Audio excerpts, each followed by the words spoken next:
Magandang umaga po sa inyong lahat at live mula dito sa Pag-asa Weather Forecasting Center. Narito ng lagay na ating panahon ngayong araw ng Kapaskuhan, December 25, 2025, araw po ng Huwebes. At maligayang Pasko po sa lahat ng mga kababayan nating nanonood sa ngayon. At sa ating latest satellite images, makikita po natin na northeast monsoon o hanging amihan na nakakaapekto partikular na dito sa may northern and central Luzon, habang easterlies naman ang magdadala ng mga posibilidad ng mga pag-ulan dito sa may silangang bahagi ng southern Luzon at gayon din sa may eastern Visayas. Nakita po natin na muling lumalakas itong northeast monsoon o hanging amihan, kaya posible or malaki yung posibilidad ng mga pag-ulan partikular na sa may ilang bahagi ng Cagayan Valley region, gayon din sa may Aurora, Quezon, at asahan din natin ilang bahagi ng Cordillera. Mapapansin po natin walang masyadong kaulapan dito sa Luzon at gayon sa ilang bahagi ng Mindanao, dahil diyan inaasahan natin malaking bahagi ng ating bansa ay makararanas ng maaliwalas na panahon ngayong araw nga ng Kapaskuhan, bagamat posible ang mga pulupulong mahihinang pag-ulan, mga ambon lamang dito sa Luzon, habang may mga thunderstorms na maaaring maranasan sa Visayas at sa Mindanao. Nakikita rin natin wala tayong minomonitor na anumang low pressure area sa loob at labas ng Philippine Area of Responsibility. Medyo maliit na yung posibilidad na magkaroon po tayo ng bagyo hanggang sa pagtatapos ng taon na to base sa pinakuling datos na nakalap ng Pag-asa. At dito nga sa Luzon, inaasahan natin ang malaking posibilidad ng mga pag-ulan partikular na sa may bahagi ng Bicol region. Dulot yan ng easterlies o yung hangin nagmumula sa karagatang Pasipiko. Inaasahan din natin itong mga pag-ulan na dulot naman ng hanging amihan, partikular na sa Batanes, kasama yung Cagayan, Isabela, Aurora at Quezon. So basically po yung mga lugar dito sa may silangang bahagi ng Northern and Central Luzon, kasama rin yung Kalinga at Apayao sa Cordillera. Ang nilalabing bahagi naman ng Luzon ay inaasahan natin ang mga isolated light rains, kasama dyan ang Metro Manila, nilalabing bahagi ng Ilocos, kasama yung Ilocos region, nilalabing bahagi ng Cordillera, Central Luzon at Calabarzon, habang ang Mimaropa ay inaasahan natin ang mga posibilidad ng mga isolated rain showers and thunderstorms sa araw na ito. Agwat ang temperatura natin sa Lawag na sa 23 to 31 degrees Celsius, sa Baguio sa 15 to 23 degrees Celsius, sa Tuguegarao naman 21 to 27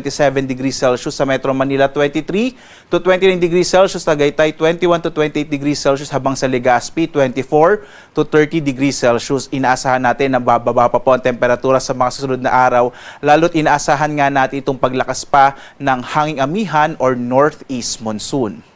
Dito naman sa Palawan, Visayas at Mindanao, may mga posibilidad ng mga localized thunderstorms sa Palawan, dulot ng easterlies. Agwat ang temperatura sa Calayan Islands sa 26 to 30 degrees Celsius. Dito naman sa Puerto Princesa, nasa 25 to 30 degrees Celsius.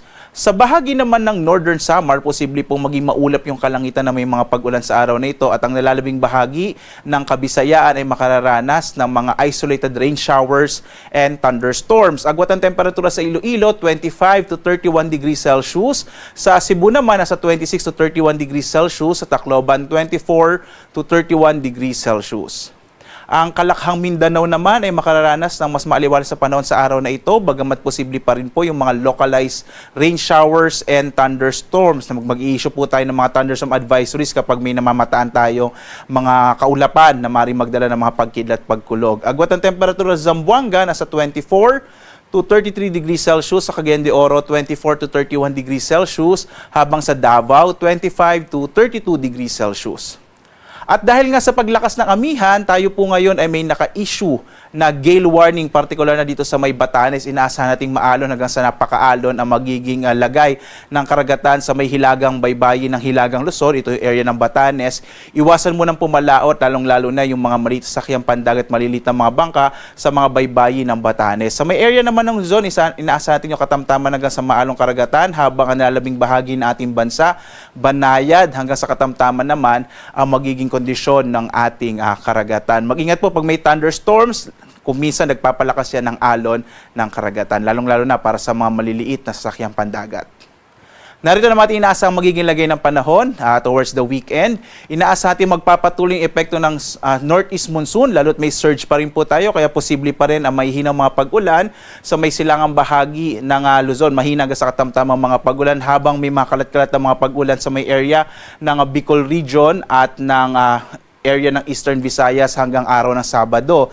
Pagdating po ng Linggo hanggang Lunes, posible pa rin magpatuloy, bagamat posible medyo humina na yung northeast monsoon towards the start of the week next week po.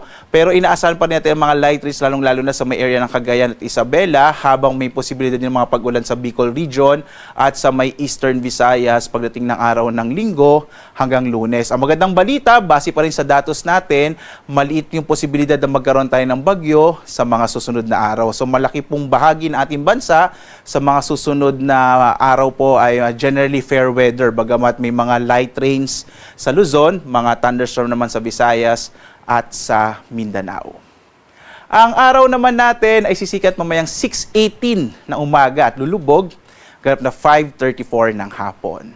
At again, sundan pa rin tayo sa itong iba't ibang mga social media platforms, sa X, sa Facebook at YouTube at sa dalawang websites, pag-asa.doc.gov.ph at panahon.gov.ph. Dito nyo po makikita yung ating mga latest advisories, thunderstorm advisories, rainfall information, flood advisories, at mga heavy rainfall warning, real-time po na nakamapa sa buong bansa.